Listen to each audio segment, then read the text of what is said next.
Buenas tardes, mi nombre es Sadi Hoxan Padilla Bardales, pasante universitario del curso de la clase de contabilidad. El día de hoy les vamos a hablar sobre el tema de ingresos de actividades ordinarias en sí.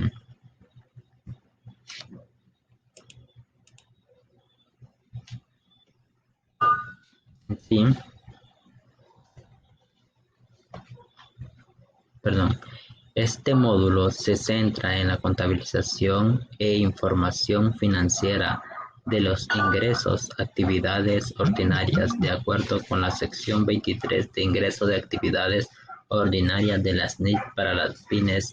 Le presenta el tema de aprendizaje, lo guía a través del texto oficial, extendiendo conocimiento. Ingreso de actividades ordinarias en la entrada bruta de beneficios económicos durante el periodo surgidos en el curso de actividades ordinarias de una entidad, siempre que tal entrada dé lugar a un aumento en el patrimonio que no esté relacionado con las aportaciones de los propietarios de ese patrimonio. El intercambio de bienes o servicios de naturaleza y valor similares no se considera una transacción que genere ingresos de actividades ordinarias. No obstante, se considere que los intercambios de elementos diferentes se generan ingresos de actividades ordinarias. Principios generales de la medición de ingresos de actividades ordinarias. Los ingresos de actividades ordinarias deben medirse al valor razonable de la contraprestación por recibir.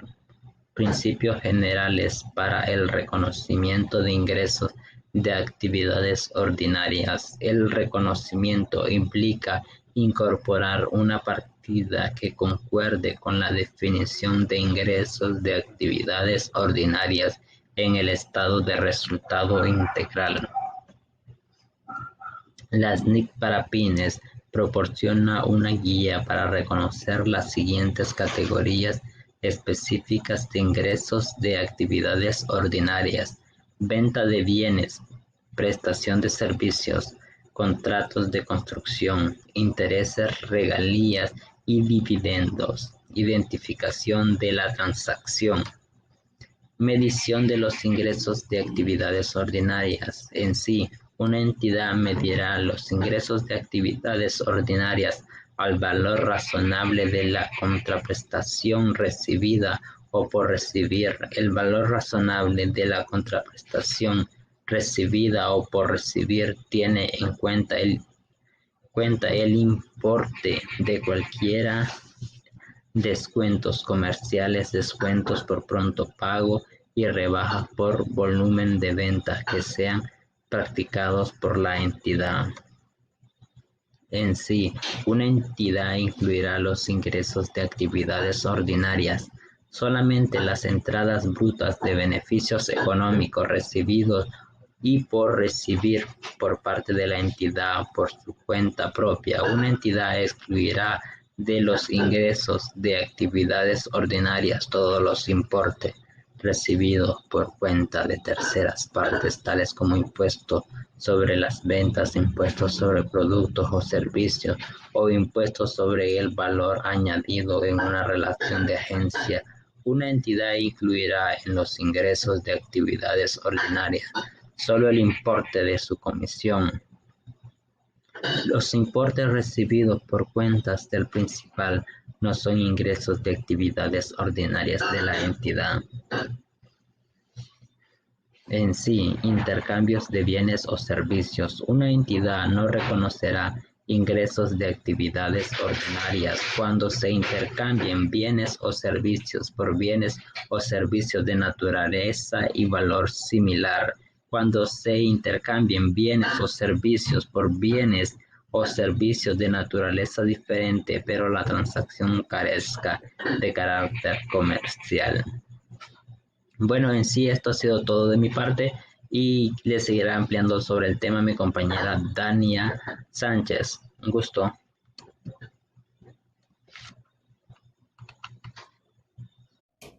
Buenas tardes, compañeros y maestros. Mi nombre es Daniel Sánchez y siguiendo con el tema les voy a hablar acerca del método de porcentaje de determinación.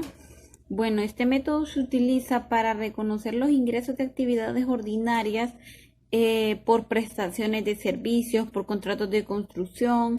La entidad examinará cuando sea necesario y cuando sea necesario revisará las estimaciones de ingresos de actividades ordinarias y los costos que a medida que avance la transacción o el servicio de contrato de construcción. Cuando el desenlace de un contrato de construcción no puede estimarse con suficiente confiabilidad, la entidad reconocerá los ingresos de actividades ordinarias solo en la medida en que sea probable recuperar los costos del contrato incurrido. También, la entidad reconocerá los costos del contrato como un gasto en el periodo que se haya incurrido. Cuando sea probable que los costos totales del contrato vayan a exceder los ingresos de las actividades ordinarias totales del contrato, las pérdidas esperadas se reconocerán inmediatamente como un gasto en la provisión correspondiente a un contrato oneroso. Los intereses, las regalías y los dividendos. Bueno, en este aspecto, una entidad reconocerá los ingresos de actividades ordinarias procedentes del uso de terceros activos en la entidad que producen intereses, regalías y dividendos de acuerdo con las bases establecidas. Bueno, cuando sea probable que la entidad obtenga los beneficios económicos asociados con la transacción, el importe de los ingresos de actividades ordinarias pueda ser medido de forma fiable. Otros aspectos, ¿verdad?, bastante generales que hay que tomar en cuenta son, ¿verdad?, los ingresos los ingresos de actividades ordinarias son las políticas contables adoptadas para el reconocimiento de estos ingresos, incluyendo los métodos utilizados para determinar los porcentajes cuando sean finalizadas las transacciones involucradas en los préstamos de servicios. El importe de cada categoría de ingresos de actividades ordinarias reconocida durante este periodo que se mostrará de forma separada, o sea, bastante detallada, como mínimo los ingresos de actividades ordinarias procedentes de ventas de bienes, prestaciones de servicios, intereses, regalías, dividendos, comisiones, subvenciones por gobiernos y cualquiera de este tipo o parecido a este tipo. Otros aspectos que hay que tomar en cuenta en lo de los ingresos de actividades ordinarias procedentes de contratos de construcción sería que el importe de los ingresos de las actividades ordinarias reconocidos en el periodo, los métodos utilizados para determinar los ingresos de las actividades ordinarias reconocidos por cada periodo y los métodos usados para determinar el grado de realización del contrato de cada proceso de construcción. La entidad representará y, ¿verdad?, dará a conocer los importes brutos adeudados a los clientes por el trabajo realizado según un contrato como un activo y el importe bruto adecuado a los clientes por el trabajo realizado según un contrato como un pasivo. Los ingresos de actividades ordinarias derivados de contratos de construcción se reconocerán de acuerdo con el método del porcentaje de realización, medido tomando como referencia el porcentaje de costos del contrato incurrido a la fecha de realización con el costo estimado del contrato. Si el resultado de un contrato de construcción no puede calcularse con precisión, los ingresos de actividades ordinarias del contrato se reconocerán en relación a los costos incurridos, que probablemente puedan recuperarse. Cuando sea probable que los costos totales del contrato vayan a exceder los ingresos de actividades ordinarias totales, de lo contrario, las pérdidas esperadas se reconocerán inmediatamente como un gasto. La venta de bienes. Si existe incertidumbre acerca de la posibilidad de una devolución, el vendedor reconocerá los ingresos como actividades ordinarias cuando un comprador haya aceptado formalmente el envío o los bienes hayan sido entregados en el plazo y el plazo de su devolución haya sido transcurrido. Las ventas de bienes están sujetas a bastantes condiciones. como ser las ventas en consignación bajo las cuales un receptor o un comprador se compromete a vender los bienes por cuenta de la consignación al vendedor. El consignador reconoce los ingresos de actividades ordinarias cuando los bienes son vendidos por el receptor o un tercero. Ventas en custodia en los bienes se entregan cuando el comprador realiza el pago a final de una serie de plazos. El vendedor reconoce el ingreso de actividades ordinarias de estas ventas cuando se entregan los bienes. Sin embargo, cuando la experiencia indica que la mayoría de estas ventas llegan a buen fin, los ingresos de actividades ordinarias pueden ser reconocidos cuando se haya recibido un depósito significativo, siempre que los bienes estén disponibles, identificados y dispuestos para su entrega al comprador. Órdenes cuyos pagos o pagos parciales se reciben con anterioridad a entrega de bienes que están todavía en el inventario. Por ejemplo, los bienes que aún han sido manufacturados o serán entregados directamente al comprador por un tercero. El vendedor reconoce los ingresos de actividades ordinarias cuando los bienes se entregan al comprador. También hay que tomar en cuenta otro aspecto como ser las ventas con intermediarios, tales como las distribuciones, las concesiones y la venta para reventa. El vendedor generalmente reconoce los ingresos de actividades ordinarias por las ventas cuando los riesgos y las ventajas a la propiedad se han transferido. Sin embargo, cuando el comprador está actuando sustancialmente como un agente, la venta se tratará como si fuera una venta en consignación. Las suscripciones a publicaciones y otros artículos también, ¿verdad? Y similares. Cuando las partidas involucradas tengan un valor similar en cada intervalo de tiempo, el vendedor reconocerá los ingresos de actividades ordinarias linealmente sobre el periodo en que se envíen los artículos cuando los valores de los artículos varíen en el periodo. El vendedor reconocerá los ingresos de actividades ordinarias sobre la base del valor de las ventas de los artículos enviados. Las ventas a plazos donde la contraprestación recibe cuando la contraprestación se recibe fraccionada en pagos. El vendedor reconoce los ingresos de actividades ordinarias atribuibles al precio de la venta, incluyendo los intereses. En el momento de la venta, precio de la venta es el valor presente en la contraprestación determinado por medio de descuento de los plazos a recibir. La tasa de interés imputada también. El vendedor reconoce el elemento de interés como un ingreso de actividades ordinarias usando un método de interés efectivo. De acuerdo con las instrucciones de inmuebles, una entidad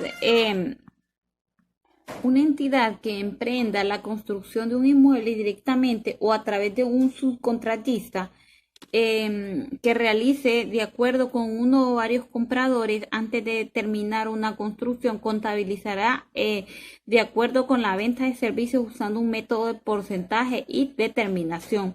Solo si el comprador puede especificar los principales elementos estructurales del diseño del inmueble antes que comience la construcción y especificar los principales cambios que va a tener la construcción cuando estén en proceso. Si ejerce o no esta capacidad. El comprador adquiere y suministra materiales de construcción a la entidad solo proporcionando servicios de construcción. También la otra opción sería que si se requiere que la entidad proporcione los servicios de construcción junto con los materiales para llevar a cabo su obligación contractual para entregar el inmueble al comprador, de acuerdo se contabilizará como una venta de bienes. En este caso, el comprador no obtendrá ni el control ni los riesgos de ventajas significativas con la propiedad de la obra. Cuando sea probable de los costos totales del contrato vayan a exceder los ingresos de actividades totales del contrato, las pérdidas esperadas se reconocerán como un gasto. Bueno, también están las ventas con un premio de fidelización de los clientes. Esto se refiere a que la entidad vende un producto, digamos, un producto A 100. Entonces, los compradores del producto A obtienen un crédito premio que les permite adquirir el producto B por un menos precio. el precio de venta normal del producto B es 18. Si la entidad lo compra, digamos, a 10, la entidad estima un 40% que los compradores del producto A usarán el premio para adquirir el producto B a un menor precio. El precio de venta normal del producto A, después de tener los descuentos que normalmente se ofrecen, sería 95. Estamos hablando de un 5% de descuento. El valor razonable del crédito premio es que también hay que tomar bastante en cuenta lo que es la prestación de servicios, los honorarios por instalaciones, los honorarios por servicios incluidos en el precio de los productos, comisiones de publicidad. Bien dicho, la primera, que sería los honorarios por instalaciones, donde el vendedor reconoce los honorarios por instalaciones como ingresos de actividades ordinarias por referencia al grado de terminación de la instalación, a menos que hayan asociado a la venta de un producto cuyo caso se reconoce cuando se venden los bienes. Honorarios de servicios incluidos en el precio del bienes. Cuando el precio de venta de un producto incluye el importe identificable por servicios posteriores, el vendedor diferirá del importe y lo que reconoce como ingreso de actividades ordinarias a lo largo de un periodo durante el cual se ejecuta el servicio comprometido. Las comisiones de publicidad. Bueno, esto es de los se reconocen a medida que los anuncios comerciales o la publicidad relacionada aparezcan ante el público.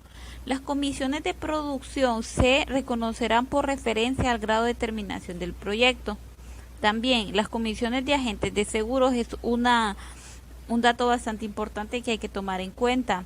Estas comisiones de agentes de seguros recibidas o por recibir que no se requieran al agente la prestación de servicios adicionales, se reconoce como ingreso de actividades ordinarias por el agente en la fecha del comienzo efectivo o la renovación de pólizas correspondientes. Sin embargo, cuando sea probable que se requieran que el agente proporcione servicios adicionales durante la vida de la póliza, el agente diferirá la comisión o parte de la misma y reconocerá los ingresos de actividades ordinarias a lo largo del periodo en que la póliza esté vigente. Los honorarios de admisión. También el vendedor reconoce los ingresos de actividades ordinarias por actualizaciones artísticas, banquetes u otros eventos especiales a medida que dichos actos van terminando y teniendo lugar. Cuando se venda una suscripción para estos eventos, el vendedor distribuirá la cuota en cada evento sobre una base que refleje la medida de servicios que se están ejecutando en cada evento. También hay que tomar en cuenta los honorarios y comisiones por franquicia. Bueno, pero los datos generales sería que el franquiciador reconocerá los honorarios por suministro de servicios de forma continua, si no son o son parte de los honorarios iniciales en cada cuota separada. Por ingresos de actividades ordinarias a medida se lleva a cabo su prestación de servicios cuando la cuota separada no cubre el costo de la prestación de servicios de forma continua junto a un beneficiario razonable. También los honorarios por comisiones de la franquicia, estamos hablando de las operaciones en comisión.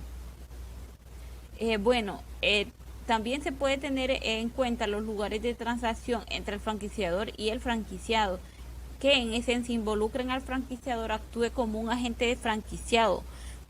Por ejemplo, ¿verdad? Cuando el franquiciador puede encargar suministros y disponer de la entrega del franquiciado sin beneficio. Estas transiciones no darán lugar a ingresos de actividades ordinarias. Los honorarios por el desarrollo de aplicaciones informáticas. El diseñador de aplicaciones informáticas reconocerá los honorarios por el desarrollo de aplicaciones adaptadas al cliente como ingresos de actividades ordinarias por referencia al grado de terminación del desarrollo, incluyendo la terminación de servicios de asistencia proporcionados posteriormente a la entrega de la aplicación. Continuando con la medición, una entidad medirá los ingresos de actividades ordinarias al valor razonable de la contraprestación recibida o por recibir. El valor razonable de la contraprestación recibida o por recibir tiene en cuenta el importe de cualesquiera sean los descuentos comerciales y rebajas por volumen de ventas que sean practicados por la entidad. En muchos casos es fácil medir los ingresos de actividades ordinarias. La contraprestación revestirá la forma de efectivo o equivalencias al efectivo recibido. No obstante, en algunos casos es necesario un juicio profesional importante para determinar dicha confiabilidad en esta medición o en el método de medición que se requiera.